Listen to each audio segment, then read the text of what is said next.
Cutting driftwood on the foreign shores, spilling out into the ocean floor, and the memories all you've left without a trace.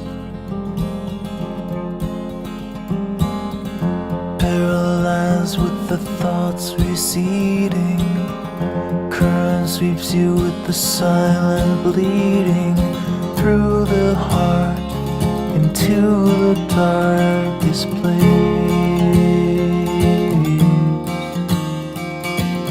Well, turn around, there's nothing to see here.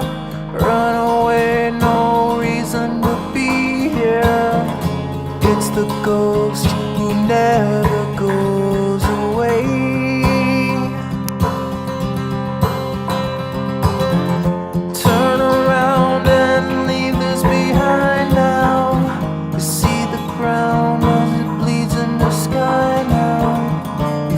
The sea, you're always gonna drown.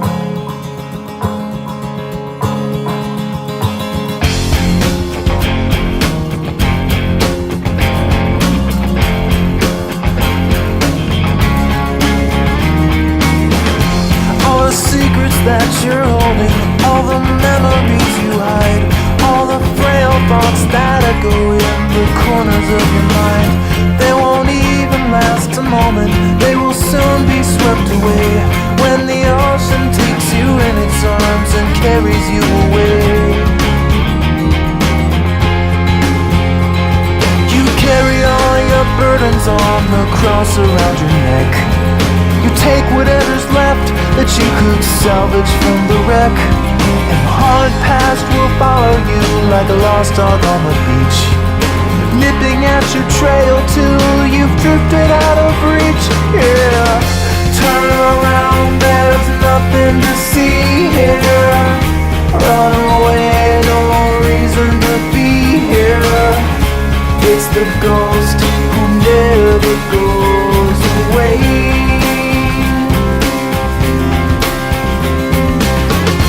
Turn around and leave this behind now. Ground as it leads to the sky now. You fight the sea, you're always gonna drown. In the broken line horizon, in the castles made of sand, you tried to hold it in your hands, you tried to understand it.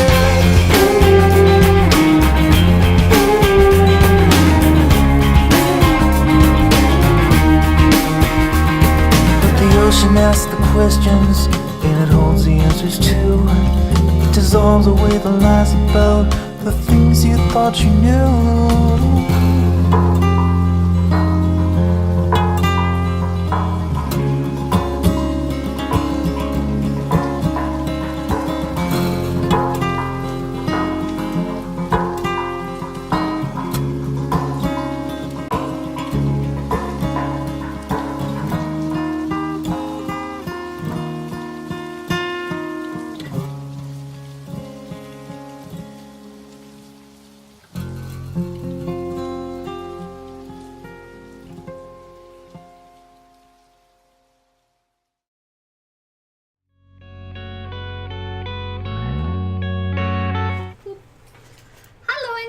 Hello, Internet. Hello. What's up?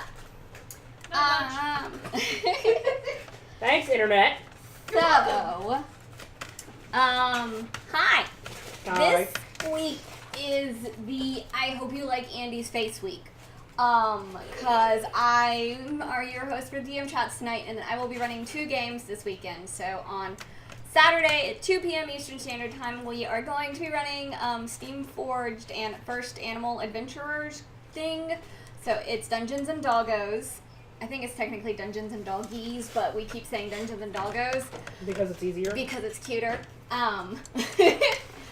So that will be this weekend at 2 p.m. Eastern Standard Time on Saturday for International Tabletop Day, which we're all pretty excited about playing. I think it's going to be super fun. We're going to try and have the minis painted so that we are using those, and we'll show those off, and it'll be big fun. So we're going to run the official one-shot that Steamforged provided with the Kickstarter campaign that they ran, which is called Who Will Let the Dogs Out? So it should be super fun. It should be a little silly. The one-shot is a little less ridiculous than I thought it would be, but it's still super cute. And then on Sunday, we are going to be having our River of Turricell campaign is back. And with that one, we're going to be playing in a... I'm going to be using a modified version of a one-shot that's from, oh gosh, I just was like literally just talking to him. He's the Ecologist DM on Twitter, and his stuff is super great. My brain is just completely fried from getting everything together for this weekend. So, yeah, it should be super cool. I'm really excited about it. The module is called Dark Waters. So it should be super fun. So that's what we've got running this week, and then next week we are launching some new stuff. So Mondays it's starting at 6-ish p.m. Eastern Standard Time. Susie is going to be doing video games. Yeah. So we're gonna have some gamies, some video gamies happening. What are you gonna play? Are you gonna like? Is it gonna be a surprise? Maybe. So it's going to be a surprise. So that'll be launching this coming Monday. And then next week is going to be a little bit different for DM chats. Instead of the usual DM chats, we're actually going to have a Tales from Cyril solo scene. So for anyone who watched our last episode of Tales from Cyril, Verity was kidnapped at the end of that one. So we're actually going to have the solo scene of Verity and his kidnapper and what is happening while the group is interrogating. Sure, I let's don't say know. interrogating. I wasn't there. We're gonna it's interrogation. Yep, let's just say that. The group is talking to and or trying to get information about where Verity is. So these two will be happening. Essentially, the end of Tales from Cyril and the scene coming this Wednesday will have been happening concurrently. So we're going to run it as a Wednesday night DM chat time. So that's going to be next Wednesday. And then next Saturday we are back with Tales from Cyril, and we will see what happens with the group and Verity. So... Anyway, so that's it for the announcements tonight. There were kind of a lot because we're really excited about trying to do some new stuff for June. We are... Yeah, I know, I saw that, Brian. I'm choosing to ignore it at the moment. So June is just going to be really exciting. For Turricell, we actually will be wrapping up that campaign on the 4th of July. So we just have a few more sessions of it left, which is really exciting to be approaching the end. I'm really looking forward to getting the group to the conclusion and the epic fight that I'm sure is going to follow. So I'm really excited about that. And with that, I'm going to segue in. So, in our last episode of River of Turricell, we were at the Mines of Swordsbreak, which essentially is an island that basically is sort of severed into 3 pieces, essentially. So the group made it to the east coast and the center island. They didn't make it over to the west coast, which is fine. And so the mines of the island are where, the villagers warned them, that people think the mines are alive, that there is... something that is happening in the mines, that if people go in there, they sort of get enthralled by it. So, I really had this started with the idea of coming up with a shape for a dungeon. I wanted something that would be a somewhat interesting shape, but something that also could be completed in a single session, because I wanted to make sure that that this could be done in one session. Like I said, we're wrapping up River of Turricell on July 4th, So time I have to be really cognizant of and make sure the sessions I'm planning are doable in a single go. So for me, that means a dungeon's probably got to be 10 rooms or less. This one is exactly 10 rooms and how I labeled it. Now, some of the things you could have, like there are a few rooms in particular that probably could have been just labeled with one number, but I find it a lot easier if you take some of the larger rooms and actually segment them out. So I'm going to hold up my sketch of what the mines actually look like, which I'm not an artist, but I'm decently proud of this. So it's one hell of an idea, and I love it. So essentially here is the basic idea of the mine. And the idea of it is that it is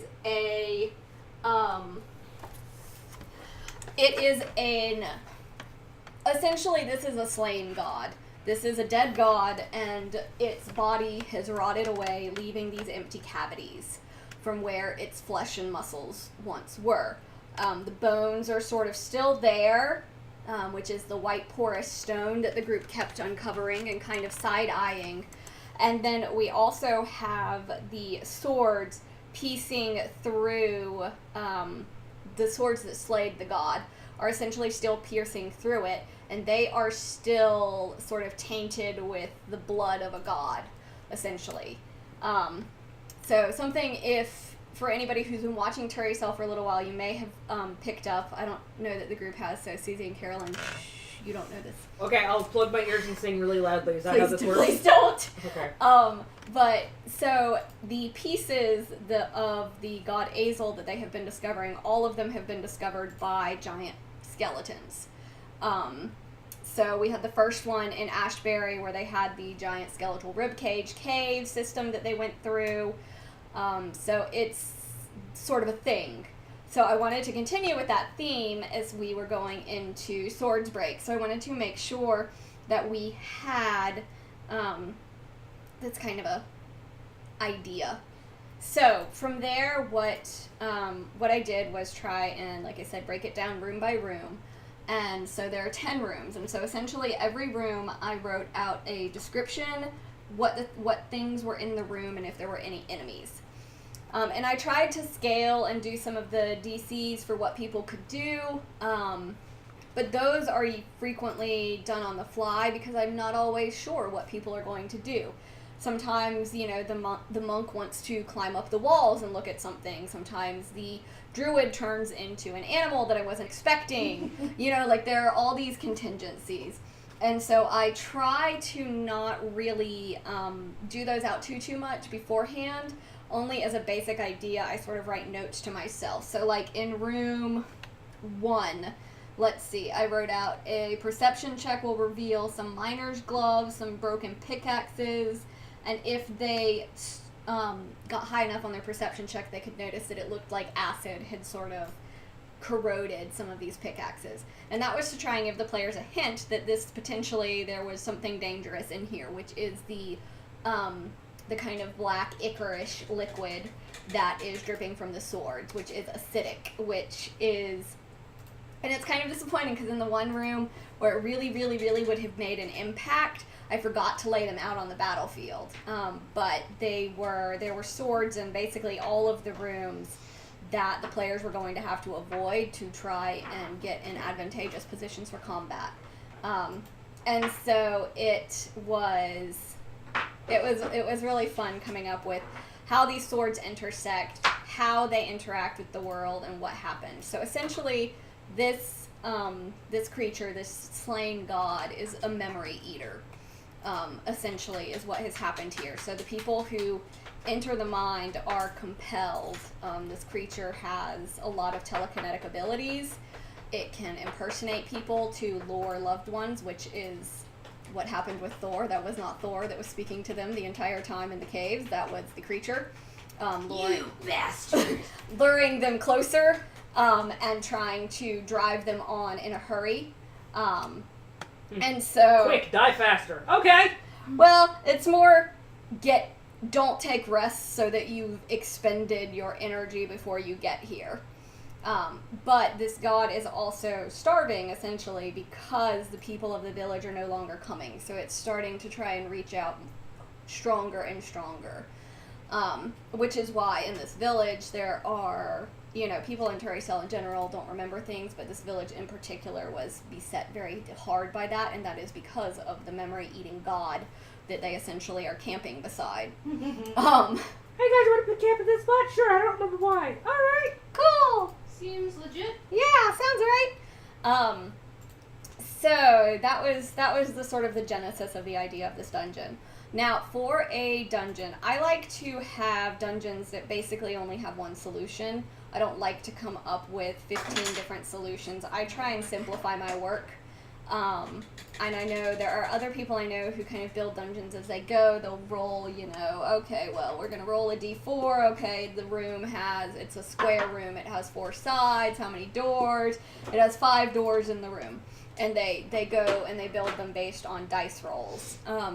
Dungeon building is still where I probably feel weakest as a DM, and running dungeons is especially where I feel weak as a DM.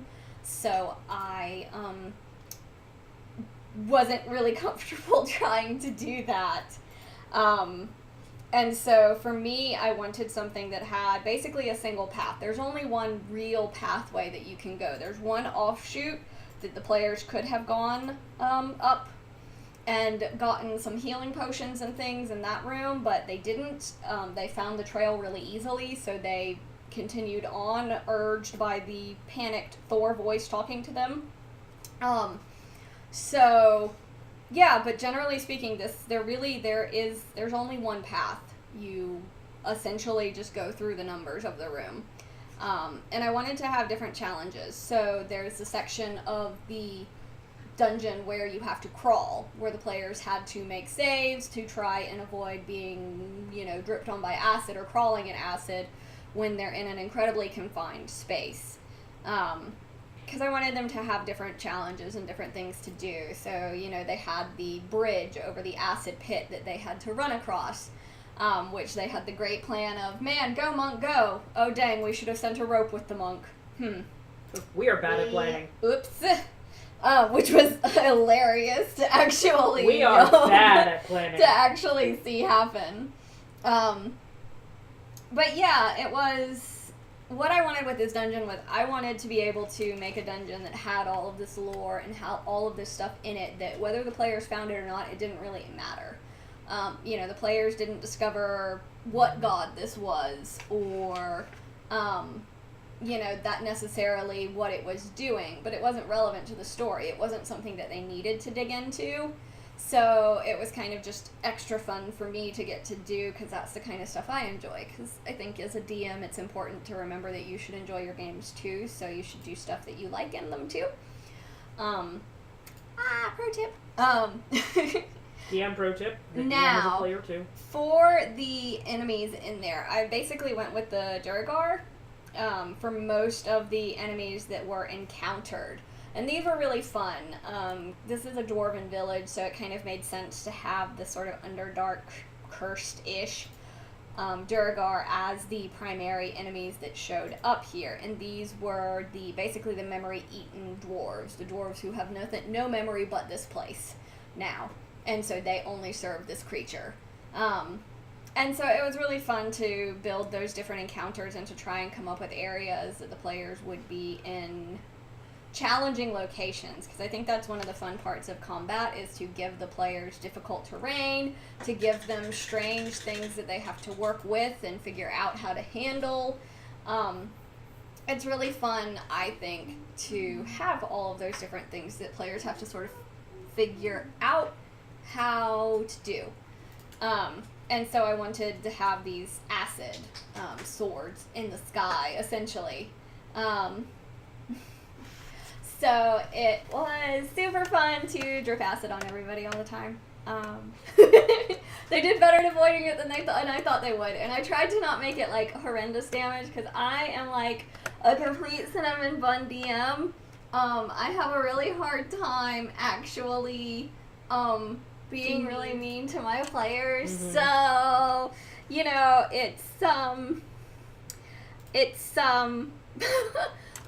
a little difficult for me to do, like, legitimate damage to people.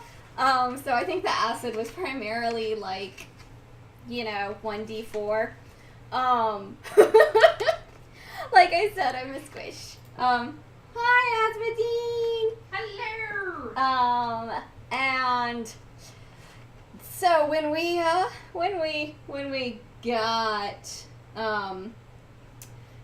to the actual final confrontation, that was a really interesting fight because I didn't bring Aquarium Larry out. Go get Aquarium Larry. Aquarium Larry.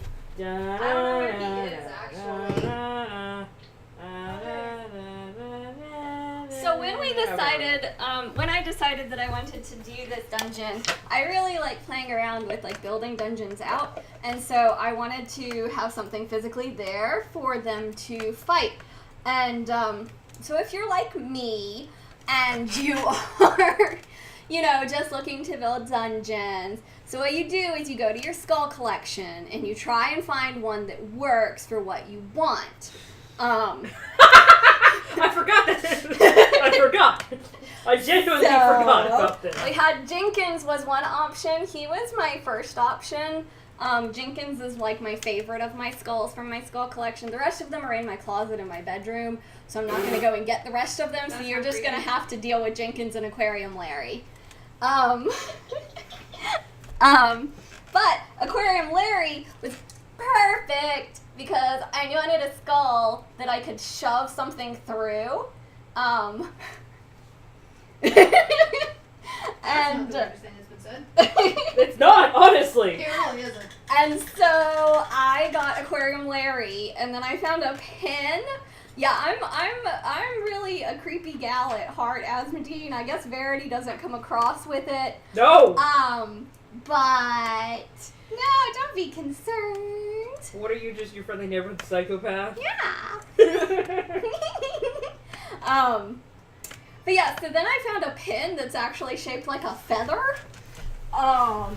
Is that the one I got you for Christmas? Yeah. Yeah, buddy.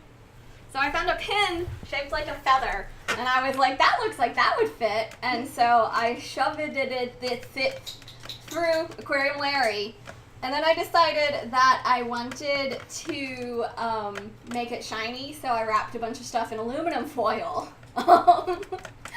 So it Yeah, we're going crazy on the chat here. And so I wanted it to be shiny and pretty. And then also, I have like these really pretty sparkly lights that change color and stuff. I didn't get my props together beforehand. But see, so then Aquarium Larry can change colors and be like extra spoopy. So it was super fun. And so, because I wanted to kind of have the players see what they were fighting, which essentially was kind of a skull with tentacle bits. I've seen anime, I know how this ends. And so, for me, in fights and stuff, I have a hard time if I can't see what's going on. Like, I have a hard time figuring out where people are. Can I cast Fireball? Can I not cast Fireball? These are the important questions. So I like to have a battle map. And for me, having that enemy kind of just adds a little bit of fun to the fight itself. Because then the players are like, wait, is it really a big-ass skull? Like, is that really what's happening here? And I can be like, yes! Yes, it is. And then sometimes the monk surprises you and is like, I'm gonna climb the skull and leap through the eye socket, and you're like, I didn't, okay, sure. That's a choice that you just made. Okay. Does the species of skull matter? Yeah, do you want like animal skulls, human I skulls? like animal skulls too. I used to have a friend who had this is gonna be really creepy. I'm so sorry, internet. Oh, you're getting all my weirdness. I mean, that's fine. I used to have a friend who had a box of beetles that you could give them like skulls you found in the woods, and the beetles would clean it up for you. And then they moved and they had to get rid of all their skulls and stuff, so I didn't get any, and it was very sad. I didn't get any and I was sad. I didn't get any free skulls. Man. But no, I find skulls and bones and things fascinating. Like I said, like Jenkins, my little lovely steampunk skull was my grad school buddy. He hung out with me all during my master's thesis. Which was awful. Which was horrible, and he was named after my favorite scholar, Henry Jenkins. So it was really, I love my little Jenkins. But yeah, so I tend to have a couple, actually, Susie, be entertaining for a second. I'll be right back. Okay, I'm going to be entertaining. Hold on. Tell them about what Carolyn's doing. So, I'm going to just hop on camera. Hello, Internet. It's me, your friendly neighborhood not DM. So, this weekend, we had a very exciting weekend. You'll probably get to see it in our upcoming Cyril or Turriesol game, but we painted a whole bunch of status rings that we sort of co-opted from Brian. It's been great. Oh, hey, Kat. I guess that's a thing that's happening. Oh, I guess they did come out. Yep, well, whatever. Anyway, Yeah, so we are very excited about those status rings, and we're really super excited for hashtag blessed, because that one's sparkly and pretty. You done? Mm-hmm. Anyways, I'm going to let you have Andy back now. So, I finally went to go to my closet And let the cats out accidentally and not accidentally. and get my literal box of bones. I literally didn't know you owned that. I mean, it doesn't surprise me. It doesn't surprise me. So we've got,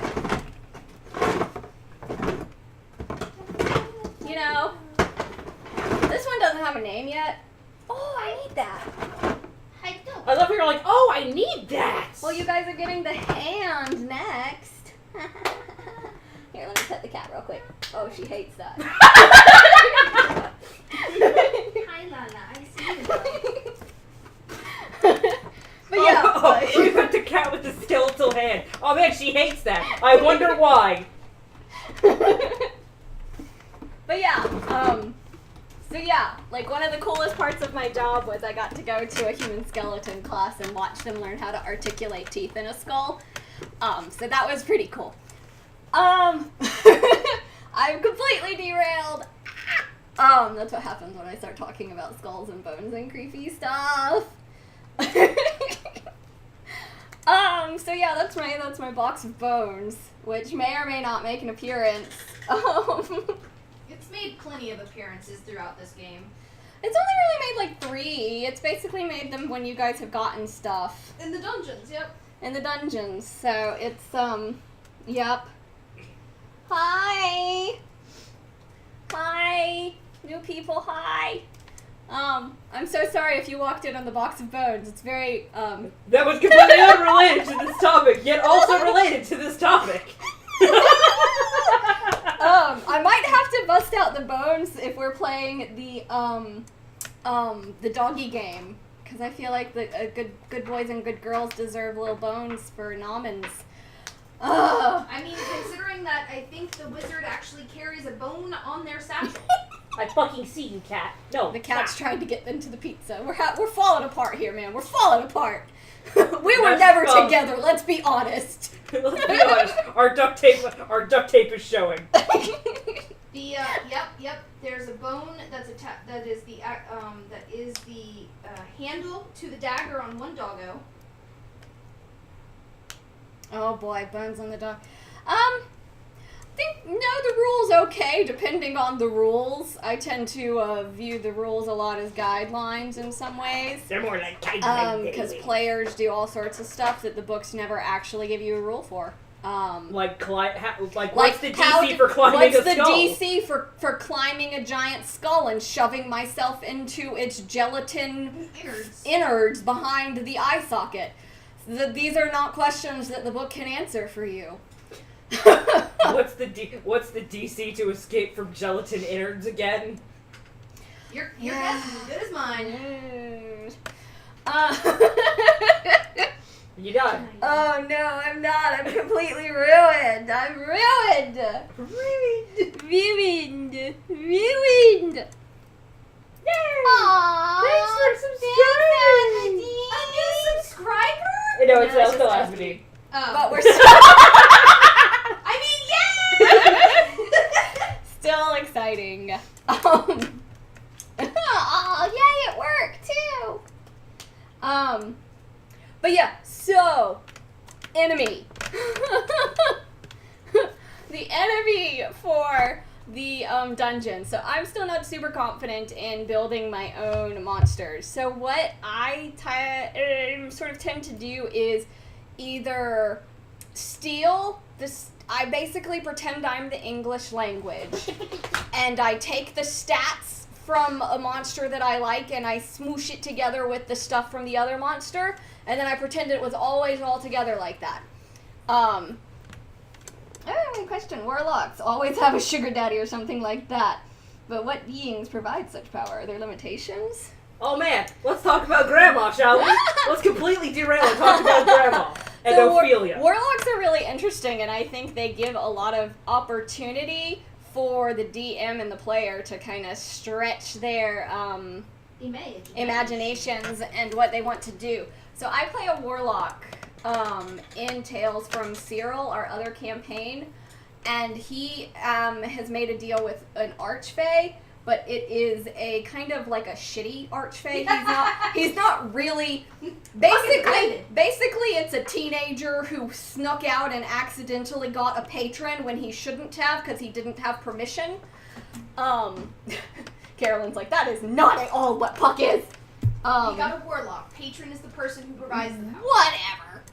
I feel it's important to get the terminology correct. So, I think it's something to talk with your DM about. They have to be more powerful than the person that they are giving their gifts to. So the warlock has to be more powerful than their the warlock has to be less powerful than their patron. But other than that, I think it can be really open, and I think there's a lot of fun that you can do with figuring out that relationship. Like, my warlock has a kind of adversarial-ish relationship with his patron. Ophelia in River of Turicel has a, like, familial banter. Kind of, what would you say? I would say, yeah, it's definitely a familial banter. Can you quit? No. Because we go back and forth. Like, she's my grandma, but we hate each other, so it's like a contentious grandma-grandchild relationship. Like, your parents were shit and I raised you kind of thing. Yeah. I'm no good at raising kids, so second chance that I never wanted. Bless you. No, I have to answer your question, no, Asmodee. No, that's her feather pen. No, it's the feather pin. It's not a rib. The ribs are down beneath me, as well as Aquarium Larry and Jenkins. Yeah, Madden wants to know. Yeah. Want to know this for the future. I mean, it's up to you entirely. Yeah, I think it's something that's entirely up to you and your players, and a conversation to have of what kind of patron are they looking for. Because our other warlock in Cyril, her pack is the Great Old One, technically. Yes. Yes. Mm-hmm. But I don't want to do too many spoilers, but it is essentially it's a extra planar being, let's say, that is her patron. And so it's something that you can play around with and try and sort out with your players, kind of what they want that patron to look like. How did this deal get struck? How did these meet? So like my warlock and his patron made a deal because my warlock, who was a rogue at the time, had been impaled and left for dead in the bottom of a river. So he literally died and made a deal with anyone who would listen for a chance to live again. It just so happened an Archfey heard him and decided to make a deal.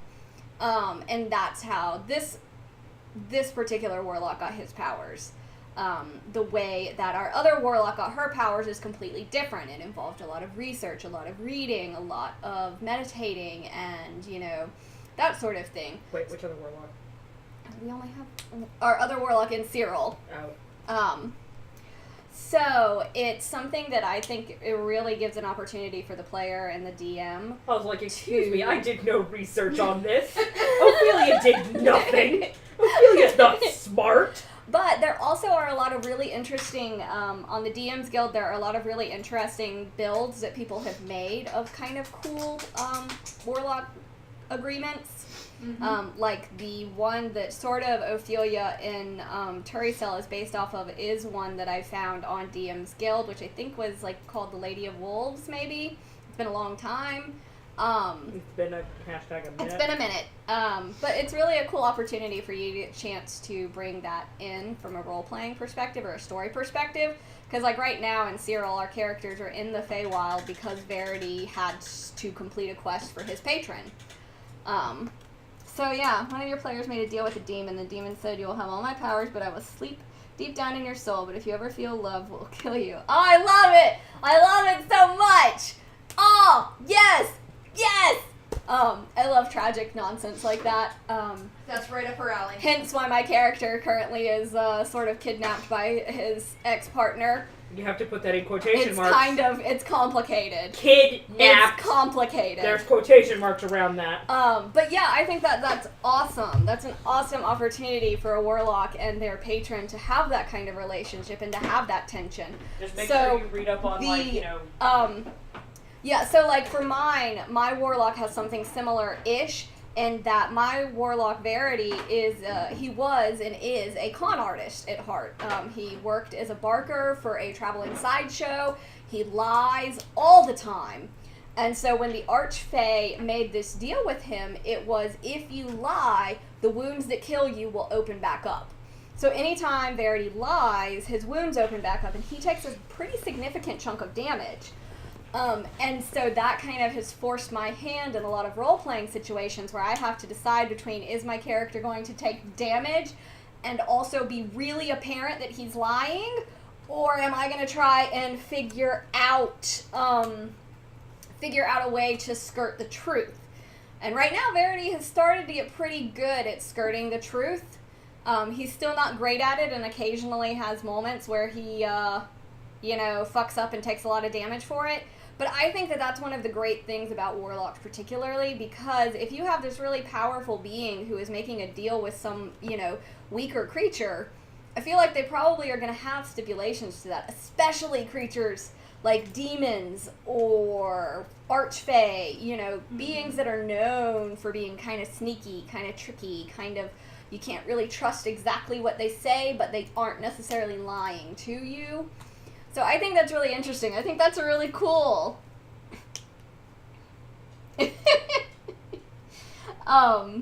Yeah, I think that's a really cool patron and warlock relationship. That's neat. I love it.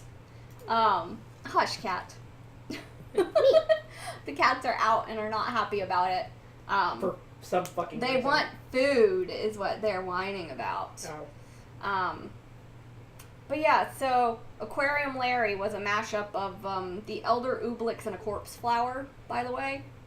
Oh, thanks. You better back off. And I make sure she doesn't go for that plate.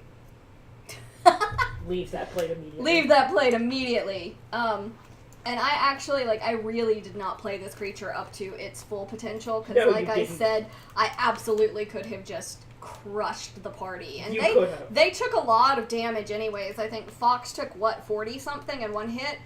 Something like that, yeah. Something like that. So their cleric / tank really saved their ass in that Oh, yeah, fight, he did. because he's a healer. So he spent quite a substantial amount of time healing people during that fight. Mainly Badger. Mainly our druid, who basically ran in and said, "Get me now." Hit me! No, I mean, I could throw anything at them. It's just I will get to it, and then I'll roll a damage dice, and it'll be like a d12, and it'll roll an 11, and I'll be like, "Oh, you take 7 damage. Oh no! Hello? Are you okay?" I've got Fox here. He can heal you. I know, Does Gundam come down from the sky? I literally gave the players a life cleric NPC that travels around with them, so they have essentially a healing battery pack that just comes about and hangs out with them all the time. I really do. That's how squish I am when it comes to my fights.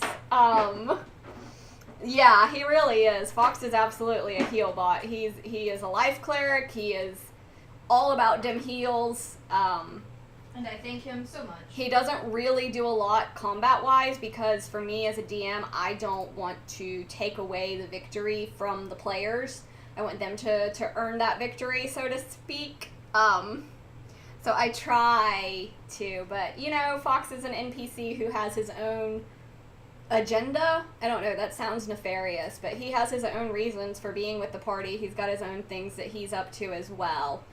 No, it's fine. You can just say agenda and let it be nefarious. Well, yeah, and we have no idea. In the Turi Cell group, we have a druid, a warlock, and a monk, so we don't really have a... The druid can do some healing. The druid can do a little bit of healing, but not a lot, and there isn't really anybody that can really take a substantial hit. Nope. Our paladin quit, which is fair. And so I felt like I needed to give the group somebody who had some strength and con, as well, because that way, even if they face challenges that involve strength, they potentially had a chance of success because they had this NPC with them. Which is probably a whole nother DM chat in and of itself, shall we say. Because I think NPCs can be really helpful for DMs, but it's really easy to turn them into, like, self-inserts, so you're trying to play the game while you're DMing it, and that doesn't always work super well. But yeah, so this creature had Dominate Person, Telekinesis, which the group saw it use a few times, Hallucinatory Terrain, which the group encountered, Hypnotic Pattern, which I did not do because, boy, you guys were clustered so very nicely at the beginning there. We were. Confusion, Fear, Detect Thoughts, Charm Person, and Hold Person, as well as attacks that did up to 4d6 and 2d10 damage. Oh god, that's horrifying. How? That's so much help. That's so much help. No, they should not have 500 HP. At level 7, I don't know how you have 500 HP. That's wild. You should have 50 at max, depending on his class. Yeah, because you're what, level 8 now, and how much does Brigitte have? Like 70 something? 70 something, only because her constitution mod isn't that high. Because I made her at 64 with Badger. Yeah, I made her Brigitte has at level 8, Brigitte has 76, and that's actually not the max. Combination Druid Barbarian. Oh, interesting combination. That would actually be interesting. Huh. Yeah, the Barbarian has a much higher hit die. Yeah. And also then if they decided to take the tough feat. Yeah, depending on what feats, they could have a decently high hit points. Yeah. And you know, with a druid, because they can shape change, they sort of have extra hit points because they get the hit points of whatever creatures they can turn into. So depending on what they've got there, yeah, that can be a pretty hard to kill character. I just didn't do any shape changing because I'd already used all my shape Yeah, change. you had used your shape changings in most of your spell slots. So, but yeah, the thing that has surprised me the most about being a DM is that it has changed my perception of combat. As a player, I didn't really like it very much. Mind's Eye Dungeon or building? I like building dungeons. I will lock you back in there. Because I have a hard time visualizing how I'm not very good with spatial reckoning or understanding. And so I have a hard time figuring out, and in one of our other games, I play a wizard, and in that one we've tried to do Theater of the Mind a few times, and it's been really challenging for me because a lot of my spells are AoEs, and so I can't quite figure out where I should be casting them. So I find having, you know, even if it's a doodle on a paper, something that kind of helps me figure out what the room looks like, because otherwise I can feel kind of lost and confused, and you know, if you're worrying about things like opportunity attack and that kind of thing, then having an idea of where everyone is really helpful. I think Theater of the Mind works really well for low stakes fights that they're not going to be hard fights, they're not going to be long drawn out fights. They're there sort of just for the flavor to give something a little different in the dungeon. I think they can work really well in that format. But when you try and have a bigger fight or something that's going to be a little harder, a little more drawn out, I think it can be really helpful to have that visual representation so that your players can actually see what's going on. Don't worry, it's just me going back and forth. Oh. Whew. But, yeah, so I preferred to be able to see, like, I doodled out my dungeon for this last game because it was helpful for me to actually see what the individual rooms looked like so that I could better describe the shape of the room, where the doors were, what was going on in the room. So that helps me a lot. But yeah, that's been my biggest surprise with DMing, has been finding an appreciation for combat and also an appreciation for how really freaking hard it can be to run combat as a DM. Because you are handling... Shut up, cat. You are handling several... No. You are handling a lot of different things going on at the same time as a DM. And it can be really hard to try and keep track of it all and manage what you want to happen, how the fight is going, when you have like 6 enemies that you are also having to control. So it's really given me appreciation for how obnoxious that can be. But yeah, I've been really surprised that I have come to appreciate dungeon crawls and fights a lot more than I did before I really DM'd a long-term campaign. Before this one, the only thing I had run was a Savage Worlds game, and then a few one-shots here and there, but Turricell is the first 5th edition campaign that I've run. And come, after July 4th when that one ends, I will probably have a very long DM chat at some point where I talk about that campaign and my feelings. We do. We used so the River of Turricell is the game that I run, and it is a homebrewed world, so there are a lot of homebrewed items. And I also like to bring in stuff from the DM's Guild, from a variety of people. I like to kind of support some of those creators. So we have a couple of items that are from a few different DM's Guild things. Like the module that will be running on Sunday is a module that someone on DM's Guild wrote. And it has some homebrewed items in it as well. I think you have to be careful with homebrewed stuff, because if you bring in too much, and especially if it's something that's not really well tested, you really can mess it up. Like, I've probably done that a little with my group. They're a bit overpowered.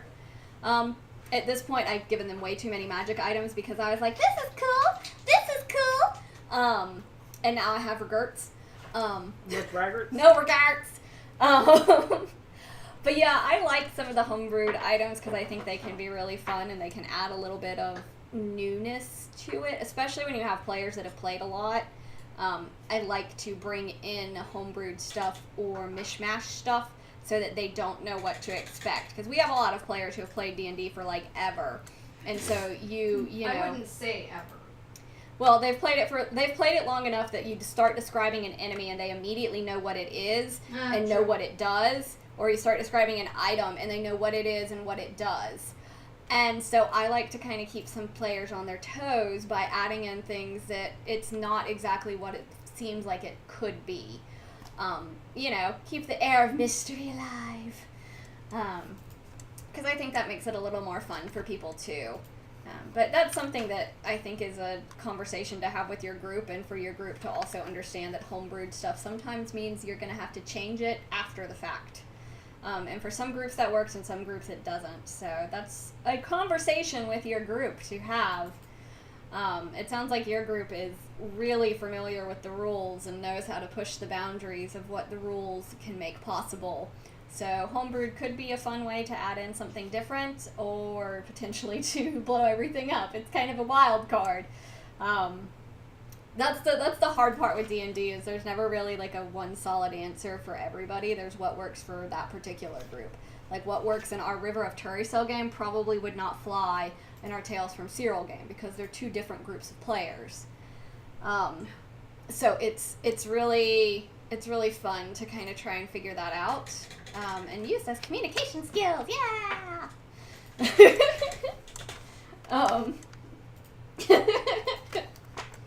But I think that most D&D problems, the answer is talk with your group, or talk with the individual player, or talk with the DM about what's going on and what you want to do.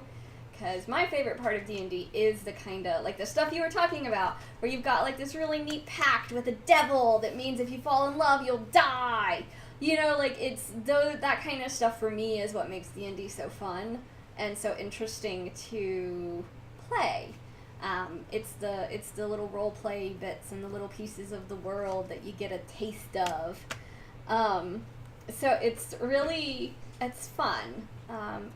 If I didn't enjoy it, I wouldn't be doing this chat and, running 2 games this weekend. And I think it's fun. Oh, she found the paper bag. She found a paper bag. Cat's gone wild. Oh. It's funny because I put it down there yesterday and she's just now finding it. No, she found it a little yesterday. But yeah, this chat has been all over the place, so, Anyways, that's how you build a dungeon. Sorry, not sorry. But yeah, dungeons are really an interesting thing to build. I think it would be helpful for DMs to try and build their own from the ground up at least once to kind of get a sense, because I have such a better sense of how to run a dungeon now that I have actually written my own. Yeah, that's how I like to play D&D too, Asmodine, is RP is sort of my favorite bit of the game, which is why I'm so excited about next Wednesday. Next Wednesday at 7 p.m. this time, we're going to be doing Verity and his kidnapper's solo scene, so it'll be just me and Carolyn doing pretty much probably nothing but a role-play scene for Tales from Cyril. And I'm really excited about getting the chance to do that, because those are my favorite bits, is the role-play bits. Oh gosh, that sounds like a wild change in a campaign. No, and your English is awesome. Like A+. Seriously. But yeah, I remember we had one game where I was playing an Avenger of the Raven Queen. Oh, Lord. And, Carolyn, bless her heart, I don't know why she still DMs for me, because I'm awful. But we ended up in a situation where Carolyn, our DM, actually had to say, okay, stop. Are you guys actually betraying your adventuring guild and going evil? Like, what is happening right now? I need a minute. And so that was really fun. Still my favorite DM moment. One of my favorite moments as a player is making the DM stop and reevaluate all of their life choices that have led to this moment, essentially. And so, sometimes that's what happens, and, you as the DM either, you have to stop and go with the flow and sort of try and anticipate what your players are going to do, but you can never 100% anticipate what they're going to do. I'm really looking forward to seeing if I can outfox Carolyn come Wednesday. I'm anticipating it. You think I am super smart? I am not. No, you are. No, not Cotton Eye Joe.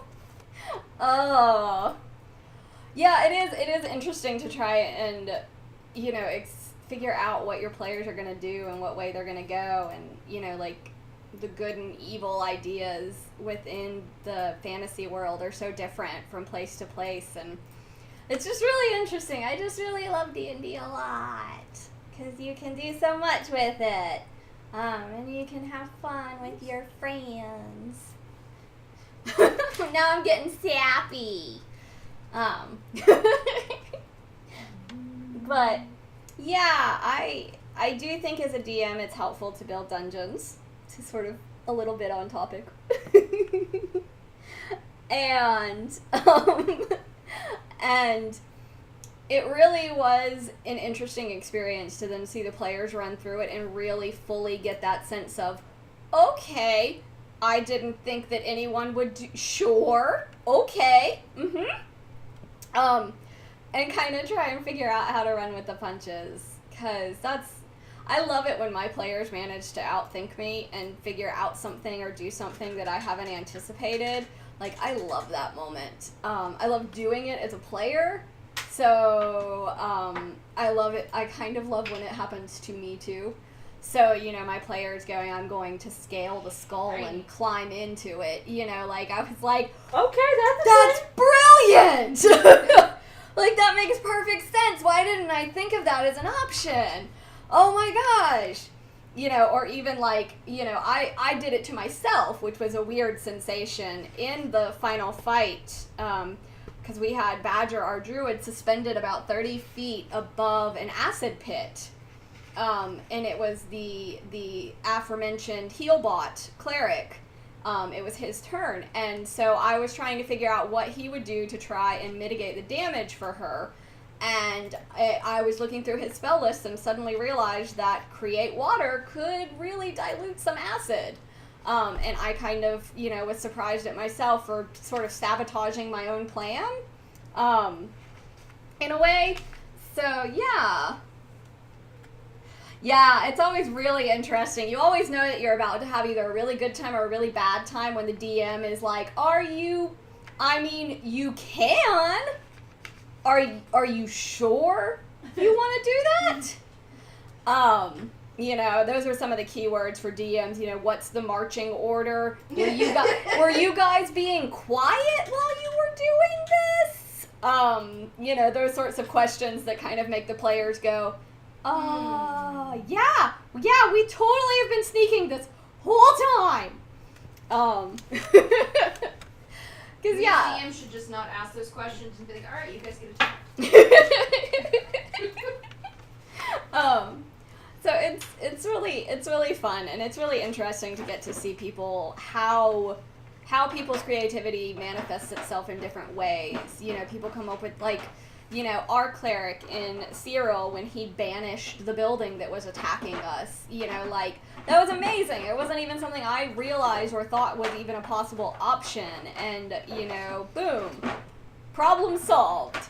So it's really cool. I really love it a lot. I love it so much. And then I revert to being free. But I feel like maybe I've rambled enough. I don't know.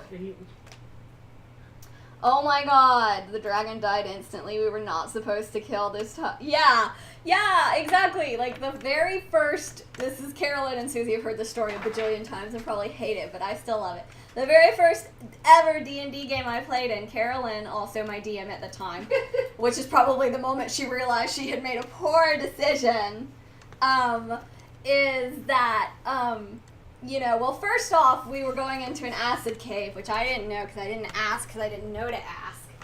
And then, we get in and it's dark and nobody can see in the dark.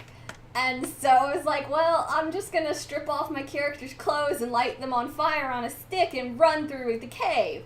It's an acid cave. So my first D&D game, my character ran naked through the acid cave to a forced moral choice.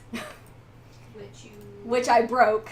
Because it was, there's a precariously balanced rock on, this path, and you have to pick which path you're going to go on, and the other one will be destroyed by the rock, and, the one path leads to uncountable riches, and the other path leads to a clutch of baby dragon eggs. And, and so then I asked sort of the DM's version of what's the marching order. How much does it weigh? Which, as a DM, if someone asks you that, the answer is 700 pounds or like 3,000 tons. Like, the answer is some ridiculously large number. Stop it, cats. You picked her up. I know, I started it. I did it to myself. So I cast Tender's floating disc and lifted up the boulder after Carolyn answered an amount that was capable of being picked up by Tender's floating disc, and then I gently moved it out of the way and discovered that both the riches and the eggs were an illusion, and the dragon was like, I was here to judge you, but what just happened? So that was my very, very, very first D&D session ever. So, like I said, I'm constantly amazed that Carolyn still DMs for me at all, because I am always a pain in the ass when it comes to breaking things and stuff. So yeah, I'm always really happy that she still wants to allow me to play in games. So yeah. Yeah. I'm a troublemaker player and I know it. But yeah, I think that's probably, I should probably stop babbling. But again, so next week Susie is going to be starting video games streamings every Monday at 6 p.m. So that should be super fun. Yeah, you're super good at breaking stuff too, Brian. Oh, okay. And then I have a special sample for you guys here in a second.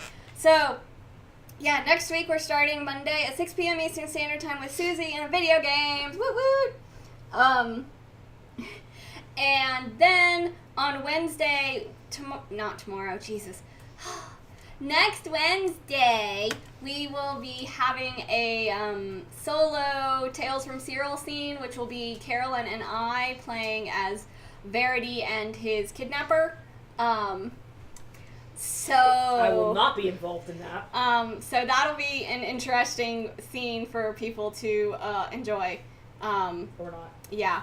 This weekend, like I said, this week is the I Hope You Like My Face, because I will be in this chair for every stream we have this week. So Saturday at 2 p.m. Eastern Standard Time, we will be running Steamforged Animal Adventures Dungeons and Doggies. Aww! Someone, thanks for following! Oh, God, we got 2 followers! Oh, thank you! But Carolyn has been working really hard, and I don't know how well this is. It's not picked up super well, but It's probably not. But if you go on to my Instagram, which is MissBlue664, I am posting pictures as I paint them. and we'll post pictures on Roll for Trouble too. But so these are some of the minis that I we're need you to painting. back up a little bit, because that's definitely not in focus. Yeah, I know. It's literally small. But yeah, so 2 p.m. Eastern Standard Time this coming Saturday, we'll be playing that, and I'll be running it. And I have a pair of little puppy dog ears that I'm going to be wearing because I'm super excited. Yeah, Carolyn's super good at painting stuff, so it's going to be really cool. I'm excited. And then Sunday, we'll be back with River of Terrycell at 10 a.m. Eastern Standard Time, where we'll be running a one-shot. I feel so bad that I can't remember his name. You said it was the entomologist. He's Fantasy Ecology on Twitter. And I don't have the PDF printed out and ready right now. Do you have a catchphrase when shit is about to go down? Yeah, it's called "Oh fuck." Oh fuck. Or "Oh shit." See, some of my favorite moments is when you learn what a DM's tell is, when you've caught them slightly off guard when they've asked a question. Like Matt Mercer on Critical Role, when they ask him something about a room that he hasn't thought of, he always says you look around the room for a minute and as he looks at his notes. And it's really funny because now that I've sort of seen that, you see him do it all the time, it's a great stall tactic. It's mwah. I don't know that I really have a thing. I think I start to giggle when I get like a really bad idea. Like I just sort of do this and just giggle. You do. Which is usually when the DM is like, "What are you doing?" Yeah, when you're like, "Oh no." When Yeah, you go, "Oh when no," I go, and "Oh you get no," really as small. a DM or as a player, I frequently do like this and just bundle up and get really small, which is ridiculous because I'm already under 5 feet tall, so it's not like I can get a whole lot smaller. But I do, and then I go, "Oh no." I don't know, Susie, what do you think yours is? Do you have one? I probably do, and it's probably going to be, "That's a choice." Yeah, that's true. That's true. But I have to actually start DMing first on a long-term campaign. Yeah, I really like to ask people to roll stuff too, and it doesn't matter. Or I roll stuff, and then they all get quiet waiting for me to say something, and I'm like, "Go ahead." Keep going. That's a good strategy too. Maybe that's what another DM chat I'll do is about stalling techniques. But yeah, so River of Terry Cell this Sunday at 10 a.m. Eastern Standard Time. Dungeons and Doggies, which we're super excited about. On Saturday, the 1st of June, it's for International Tabletop Day, which is actually the 1-year anniversary of our channel. The first stream we ever did was on International Tabletop Day a year ago, which it was like in April then, but Geek and Sundry moved it to June, I guess. I don't really know what happened. They fucking move it around. But it's really exciting. We're super excited to be playing Dungeons and Doggies because everyone gets to play as a dog. So like, what's not to love? So yeah, I'm really excited about getting to run it because it's super cute. Oh, let's boogie! I love it. I love it. Oh, our bard, one of, I don't know, it's not his like, I'm about to do something bad, but he always goes, hail. That's before he starts rolling charisma. Yeah, that's before he rolls his like ridiculous charisma checks and just gets everyone to love him, except for that one time when he and the -1 charisma cleric rolled the same thing, which was really a funny moment too. You kick yourself in the head. But yeah, so we'll be back. We'll be back on Saturday at 2 p.m. Eastern Standard Time for Dungeons and Doggies by Steamforged. This was a Kickstarter campaign that I backed a bit ago. They recently wrapped up their second one, which I think is Cats and Catacombs, which we're also super excited about. Because, you know, we have 2 cats, which you maybe have seen on stream before. But And maybe be hearing. and maybe here right now because they're yelling real loud because they want dinner. But yeah, thank you so much for everybody who tuned in. I know this was kind of rambly, but like you guys are super fun to talk to, so it's fun. But yeah, so we'll be back Saturday at 2 p.m. Eastern Standard Time for Dungeons and Doggies, and then we're all gonna just probably make a ton of dog puns, so be ready. And thank you for all of our new followers, and thank you Esmedine for subscribing for 2 months, so mwah, you're the best. And we'll be back on Saturday, and I'm gonna like awkwardly slide off screen now because I'm tech support too, so I have to slide off the screen awkwardly, and it always looks really funny. So I'm just giving you a heads up so it doesn't look like I just like collapsed and died. So I didn't, and I'll see you Saturday. Make sure you just make a hurt noise as you fall over. Just stick that leg out and do it.